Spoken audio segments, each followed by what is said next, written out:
Hey guys, it's Jason at Kaiser Willys Auto Supply again, and today we're going to be discussing another common question.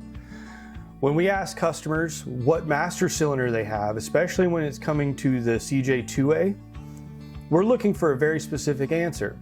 We ask, are the mounting studs where it goes through the master cylinder, are they threaded or unthreaded? And as you see here, I have the earlier master cylinder. So as it sits, that rear hole will not have threads. The front hole, however, has threads.